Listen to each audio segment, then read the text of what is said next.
اللہ سبحانہ وتعالی فی محکم کتابہ المجید وفرقانہ الحمید وقولہ الحق بسم اللہ الرحمن الرحیم ادعونی استجب لکم ان الذین یستکبرون عن عبادتی سیدخلون جہنم داخرین صلوات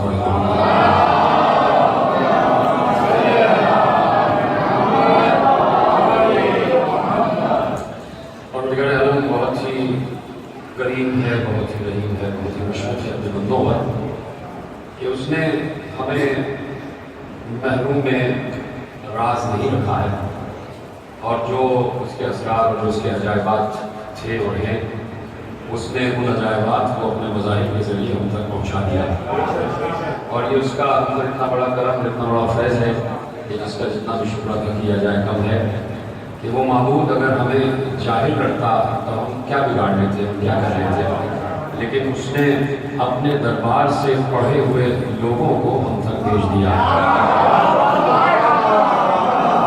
وہ علماء کے جنہیں اللہ نے علماء کہا ہے، تو یقیناً جسے اللہ عالم کہے وہی عالم ہوتا ہے، اور دنیا میں کوئی عالم بھی عالم نہیں ہے، اس لیے کہ عالم اور عالم مجازی ہونا الگ ہے، عالم حقیقی ہونا الگ ہے۔ دنیا کے عالم میں اور عالم حقیقی میں فرق یہ ہے کہ دنیا کا عالم اس وقت عالم کہلاتا ہے کہ جب وہ جہالت کی منزل سے علم کی منزل پر آ جاتا ہے، کہ کبھی وہ جاہل رہا ہوتا ہے اور علم حاصل کر کے عالم بن جاتا ہے، لیکن جسے علم خداوندی حاصل ہوتا ہے اسے براہ راست علم ملتا ہے، اور جس وقت سے وہ ہوتا ہے اسی وقت سے عالم ہوتا ہے۔ اس لیے اللہ نے الرحمن کے ساتھ علامہ قرآن کا لفظ لگایا ہے کہ جس وقت سے میں رحمان ہوں اسی وقت سے میں علم دے رہا ہوں۔ تلاش کرنا تمہارا کام ہے کہ رحمان نے کسے علم عطا کیا ہے، تمہارا کام کہ ہم نے جنہیں علم عطا کیا ہے ہم ان کا پتہ ان کو بتا رہے ہیں، اور یہ علم وہ ہے کہ جو ہمارا خاصہ ہے، یہ اللہ کا خاصہ ہے جسے علم کہا جاتا ہے۔ اور دیکھیے خود معصوم سے پوچھا گیا، میں اکثر ایک جملہ کہتا ہوں کہ دیکھیے کائنات میں اور خصوصیت کے ساتھ اس وقت امت مسلمہ کچھ امور کی طرف غور نہیں کر رہی ہے اور جان بوجھ کر غور نہیں کر رہے، اسے تجاہل عارفانہ کہا جاتا ہے کہ بہت سے معاملات توحید کے ایسے ہیں، توجہ رکھیے گا میرے ایک جملے پر، کہ بہت سے معاملات، بہت سے معروضات توحید کے ایسے ہیں کہ جو بندوں کو بالکل ہی معلوم نہ تھے۔ اب وہ معاملات اور وہ تمام مراحل جو توحید کے اختصاصی معاملات ہیں، خصوصی معاملات ہیں، تو دیکھنا یہ ہے عالم اسلام کو کہ وہ معاملات اور وہ معروضات اور وہ امور توحید کے بندوں تک کس کے ذریعے پہنچے۔ میں نے بڑا آسان سا سوال عالم اسلام سے ہو رہا ہے آپ کے ذریعے سے کہ یہ اللہ کیا ہے، اس کی ذات کیا ہے، اس کے صفات کیا ہے، یہ ہمیں کس نے بتایا؟ یعنی اس لیے میں بار بار کہتا ہوں کہ جنہیں خود مسلمانوں نے بنایا، جنہیں خود مسلمانوں نے بنایا یا جو خود بن کے بیٹھ گئے، تو ان کو عمر کی ایک حد تک یہ پتہ نہیں تھا کہ اللہ لا شریک ہے۔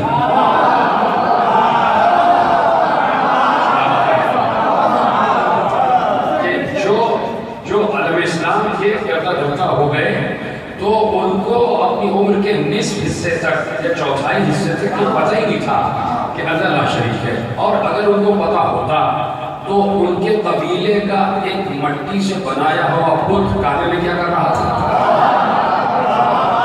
وہ بت کھانے میں کیا کر رہے تھے، اور وہ بتوں کے سامنے کیا کہتے تھے، کیا بولتے تھے، کیا جاتے تھے، سر جھکا رہے ہوتے تھے۔ یعنی جنہیں خود امت نے بنایا وہ ایک عمر کی حد تک مشرک بھی تھے اور کفر کی منزل پر بھی تھے، بت پرستی بھی کیا کرتے تھے، یعنی جھوٹ بولتے رہے اور جھوٹ پر یقین کرتے رہے۔ ملحدہ بات ہے کہ اس کے بعد بھی، اسلام لانے کے بعد بھی، میں نہیں کہہ رہا، علامہ اقبال نے کہا کہ اگرچہ خود ہیں جماعت کی آستینوں میں، یعنی علامہ اقبال کہہ رہے ہیں کہ بھائی اس لیے یہ پسند نہیں ہے، یہ اس لیے ہے کہ لوگ سمجھ رہے ہیں اس کے سامنے کھڑے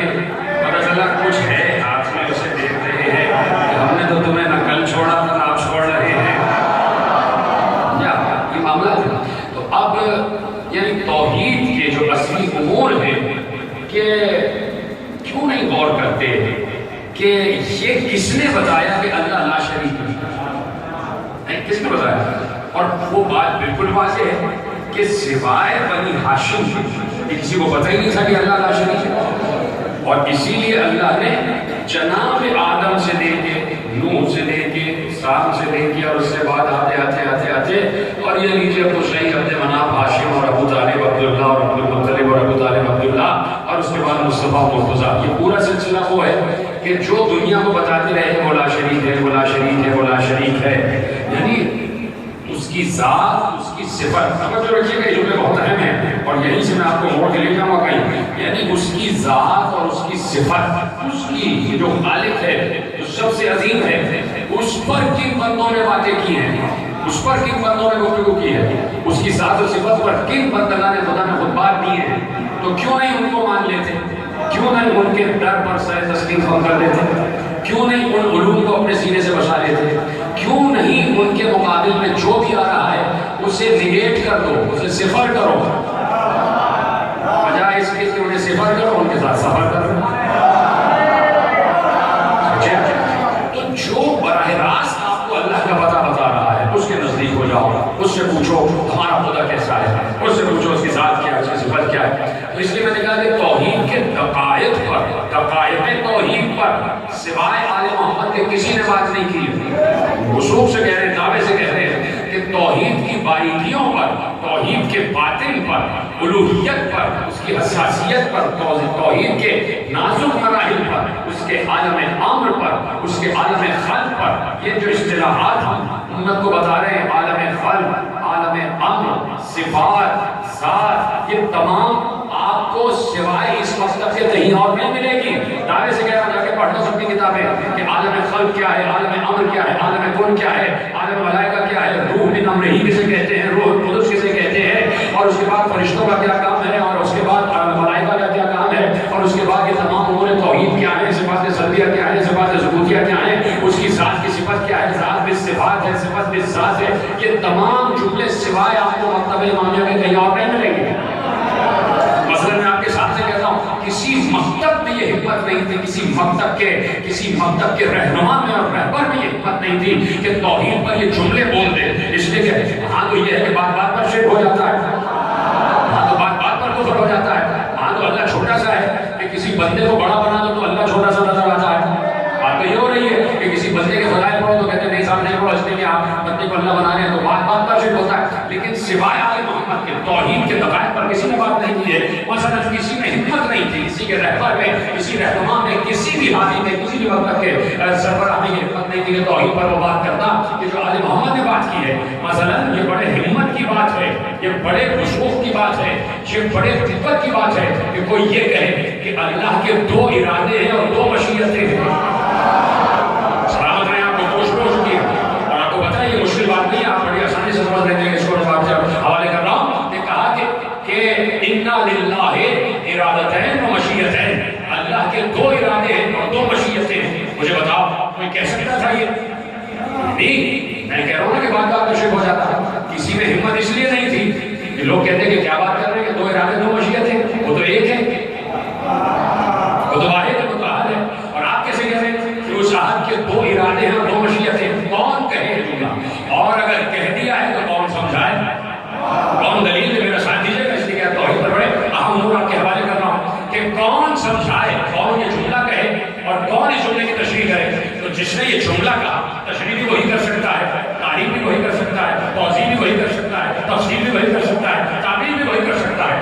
اب میں اگر اس وقت امام کی توضیح آپ کے سامنے پیش نہ کروں اور میں کہوں کہ یہ سوال لے کے جائیے اور عالم اسلام کے کسی بھی مکتب کے عالم سے اس کا جواب لے کے آئیے، 100 سال لگ جائیں گے کوئی جواب نہیں دے سکتا۔ میں دعوے سے کہہ رہا ہوں کیونکہ آل محمد کی بات ہو رہی ہے کہ اگر میں اس وقت آل محمد کی توضیح پیش نہ کروں، آپ تو سب جانتے ہیں، لیکن اگر توضیح، تفسیر اور اس کا باطن، اس کی تعبیر پیش نہ کروں کہ مولا نے کہا کہ اللہ کے دو ارادے ہیں، دو مشیتیں ہیں، کون سمجھا سکتا ہے اس جملے کو سوائے معصوم سے؟ میں نے کہا نا یہ جملہ چھوڑ دیے، سوال چھوڑ دیے، واٹس ایپ پہ داخل کر دیجیے، کوئی جواب نہیں دے گا۔ ہاں اگر وہاں سے جواب آیا تو آپ کو کفر کا الزام سہنا پڑے گا، یہ تو کافر ہے، یہ تو بدعتی ہے، یہ تو مشرک ہے، یہ کہہ رہا اللہ کے دو ارادے دو مشیتیں، یہ کیسے ہو سکتا ہے؟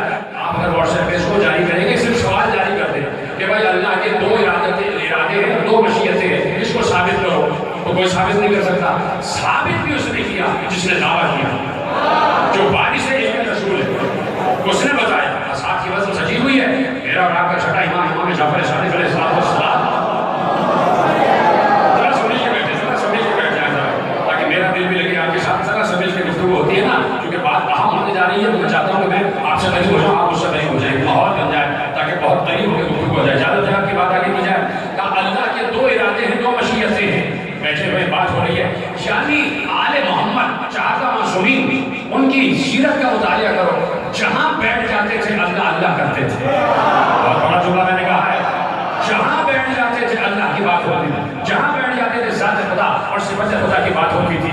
یعنی اس کو سمجھانے ہی تو آئے تھے. تو یہ کیسے ہو سکتا ہے کہ وقت ضائع کر دیں؟ یعنی اللہ یہ جملہ میرا ہے اور میں جملے کو حدیث سے بنا رہا ہوں. یعنی جہاں بیٹھتے ہیں اللہ اللہ کرتے ہیں، اللہ اللہ کرتے ہیں، اللہ اللہ کرتے ہیں.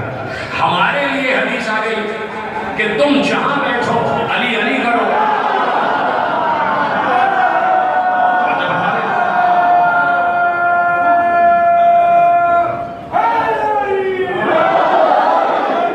جو ہے آپ دیکھ رہے ہیں کہ ہم سے کہا گیا کہ علی علی کرو، یعنی ہم سے براہ راست نہیں کہا گیا کہ اللہ اللہ کرو. اس لیے کہ تم تک اللہ براہ راست تھوڑی پہنچا ہے. جس تک پہنچا ہے وہ اللہ اللہ کرے. جملہ آپ نے بڑی آسانی سے لے لی. جس پر اللہ براہ راست منتشر ہوا ہے وہ اللہ اللہ کرے گا. جس تک اللہ علی کے ذریعے پہنچا ہے وہ علی علی کرے گا. اس میں کہ علی کے ذریعے سے تو وہ علی العظیم سمجھ میں آئے گا. تو اب جہاں بیٹھتے ہیں آل محمد الوہیت پر بات ہو جاتی ہے، توحید پر بات ہوتی ہے، احدیت پر بات ہوتی ہے، صفات خدا ذات خدا پر بات ہوتی ہے. کوئی موضوع چل رہا ہے توحید کے علم پر، اور ایک بار مولانا نے کہا کہ سنو اس کے دو ارادے ہیں، دو مشیتیں ہیں. لوگ حیران ہوئے، لوگوں کی آنکھیں پھٹ گئیں، لوگوں جی و جبین ہو گئے کہ مولا کیا کہہ رہے، دو ارادے دو مشیتیں. اب اور حیرانی بڑھائی میرے مولا نے. یہ حیرانی میں اضافے کے بغیر توحید سمجھ نہیں آ سکتی. مولا نے کہا کہ دیکھو اس بات کی دعا مانگو کہ اللہ میری معرفت میں اضافہ فرما، میری معرفت میں اضافہ فرما، میری معرفت میں اضافہ فرما. تو اس کی علماء نے تشریح کی کہ گویا مولا یہ کہنا چاہتے ہیں کہ مولا نے کہا نا کہ دعا کرو کہ میری معرفت میں اضافہ ہو. تو گویا مولا یہ کہنا چاہتے ہیں کہ تم یہ دعا کرو پروردگار میری حیرت میں اضافہ فرما. یعنی جتنی معرفت بڑھے گی اتنی حیرت بڑھے گی. جتنی معرفت بڑھے گی اتنی حیرت بڑھتی چلی جائے گی. اب کہا کہ دو ارادے ہیں، دو مشیتیں ہیں. متعجب ہو گئے لوگ یہ کیا کریں. اب اس کی حیرت اور بڑھا. سنو، وہ کبھی چاہتا ہے کہ ہو اور حکم دیتا ہے کہ نہ ہو، اور کبھی حکم دیتا ہے کہ ہو لیکن چاہتا ہے کہ نہ ہو. آپ دیکھیے کون بات کر سکتا ہے. مشہور جملہ ہے، شیخ ذنون نے کتاب التوحید میں لکھا ہے، جو آپ کے حوالے کرو، پڑھے لکھے لوگ جانتے ہیں. کوئی آپ کے علم میں اضافہ نہیں کر رہا، صرف آپ کو یاد دلا رہا. میں انہیں ریکال کروا رہا ہوں کہ اب کون کہہ سکتا ہے کہ اللہ کبھی حکم دیتا ہے کہ ہو لیکن چاہتا ہے کہ نہ ہو، اور کبھی حکم دیتا ہے کہ نہ ہو لیکن چاہتا ہے کہ ہو. اب دیکھیں کتنی حیرت میں اضافہ ہو گیا ہوگا. کتنا اس سائل کی سوال کرنے والے کی حیرت میں کتنا اضافہ ہوا ہوگا کہ ابھی تک تو یہی حیرت تھی کہ اس کے دو ارادے دو مشیتیں. اب ان دو ارادے دو مشیتوں کو سمجھایا ہے اور حیرت بڑھ گئی. سمجھایا نا مولا کہ دو ارادے دو مشیتیں مطلب یہ ہے کہ وہ کبھی حکم دیتا ہے کہ ہو لیکن چاہتا ہے کہ نہ ہو، اور کبھی حکم دیتا ہے کہ نہ ہو لیکن چاہتا ہے کہ ہو، اور حیرت بڑھ گئی. تو اب سوائے معصوم کے کون سمجھا سکتا تھا؟ معصوم نے اتنی آسانی سے سمجھا دیا. معلوم ہوتا ہے جیسے کوئی حلوہ ہے جو پیش کر دیا گیا، ابھی بھی بات سمجھ نہیں آئی. اس نے حکم دیا تھا آدم کو کہ درخت کے پاس نہ جانا، لیکن چاہتا تھا کہ جائیں. سلامت رہے. سمجھے آپ کیسی آسانی سے سمجھا دیا کہ چاہتا تھا کہ جائیں. کیوں جائیں؟ چاہتا کیوں تھا؟ اگر نہ جاتے تو زمین پر کیسے جاتے؟ سمجھے آپ؟ سمجھ رہے ہیں پوری بات. اب قصہ تو دہرانا نہیں ہے، سارا آپ کو پتا ہے. کہا کہ اس نے آدم کو حکم دیا کہ نہ جانا درخت کے پاس، نہ جانا، لیکن چاہا کہ جائیں. اب دوسری بات، ایک طرف تو ہے نا کہ حکم دیا کہ نہ جاؤ اور چاہا کہ جاؤ. دوسرا کیا ہے؟ حکم دیا کہ ہو اور چاہا کہ نہ ہو. اب دوسری بات یہ رہے گی کہ پہلی چیز کیا ہے؟ آدم سے کہا نہ جانا لیکن چاہا کہ جائیں. دوسری بات یہ ہے کہ ابراہیم کو خواب دکھایا کہ بیٹے کو ذبح کر رہا ہوں لیکن چاہا کہ نہ ہو.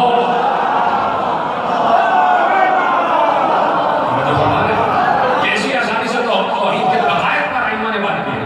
میں اسے کہہ رہا تھا کہ اگر صرف سوال کر لو تو کوئی جواب نہیں دے سکتا. اس کا کوئی نہیں جواب دے سکتا عالم اسلام میں. اس لیے کہ جس نے سوال کیا ہے جواب بھی وہی دے سکتا تھا، جس نے توحید کو پرکھا بھی ہے، جانا بھی ہے، جو استحقاق توحید پر بات کرتے ہیں۔ اللہ اکبر، آپ نے جملے کو جو استحقاق توحید پر بات کرتے ہیں، اتنا آسان جملہ آپ کو یاد نہیں آ رہا، اگر یاد کر لیتے تو آگے بڑھ جاتا ہے۔ کیا تھا میرے مولا کا جملہ؟ کیا تھا؟ ابھی میں کہوں گا صحیح فرمائیں، استحقاق توحید کیا تھا میرے مولا امیر المومنین کا جملہ؟ پروردگار میں جنت کی لالچ میں تیرا سجدہ نہیں کرتا، دوزخ کے خوف سے تیرا سجدہ نہیں کرتا، بلکہ تجھے مستحق سجدہ جانتا ہوں۔ لیکن جو استحقاق توحید پر بات کر رہے ہیں انہیں آل محمد کہا جاتا ہے، انہیں معصومین کہا جاتا ہے۔ اب یہ علم خدا کے مراحل کہ جو اختصاص ہے آل محمد کا، توجہ، یہ علم خدا کے مراحل و مسائل ہے کہ جو علم اختصاص ہے آل محمد کا۔ اب ایک جملہ میرا لے جائیں کہ علم توحید جسے کہتے ہیں وہ صرف آل محمد کے پاس ہے، ہمارے پاس علم توحید نہیں ہے۔ آل محمد نے اس علم کو عقیدہ بنا کے ہمیں دیا ہے۔ اگر یہ جملہ آپ تک پہنچا ہے، ہمارے پاس عقیدہ توحید ہے، علم توحید نہیں ہے۔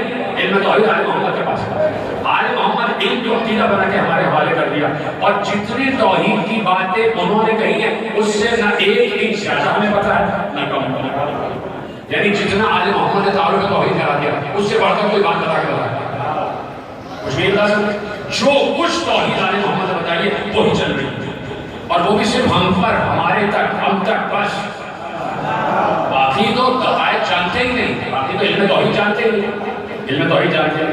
مثلا ہماری جتنی بھی کتابیں ہیں ان کتابوں کا آغاز باب توحید سے ہوتا ہے، اس کے بعد عدل ہے، اس کے بعد دیگر باب توحید۔ باقی آپ دیگر کتابیں جا کے پڑھیں، بخاری صاحب وغیرہ کی کتابیں پڑھے جائیں کہ ان کا آغاز باب توحید سے نہیں ہوگی، دیگر باب توحید سے ہو رہا ہے۔ سمجھتے میری بات؟ تو جو اختصاص ہے آل محمد کا وہ ہے علم توحید، اور براہ راست علم توحید اترا ہے صفات آل محمد تک۔ اسی لیے جب آل محمد سے پوچھا گیا کہ ذات خدا کیا ہے، کہ اس کی ذات سمجھنا اور سمجھانا ہر کس و ناقص کے بس کی بات نہیں ہے۔ اس کی ذات خدا یعنی کسی کی ذات آپ سمجھیں مشکل ہے۔ اور مجھے معاف کیجیے گا، مطلب ایک عامیانہ سا جملہ کہہ رہا ہے کہ کبھی جھگڑا ہو جاتا ہے، مانو تو ذات کے جو ہے، مطلب کسی کو بھی آپ کچھ بھی کہہ دیجیے، یعنی کسی کی فطرت پر بات کرنا گویا ہم اس کی ذات پر بات کر رہے ہیں، ہم وہ تو ذاتی طور پر جھوٹے ہیں، یعنی کسی کی ذات کا اعتماد ہو جانا یہ کسی کے بس کی بات نہیں، اس لیے کہ ذات کو صرف ذات جانتی ہے۔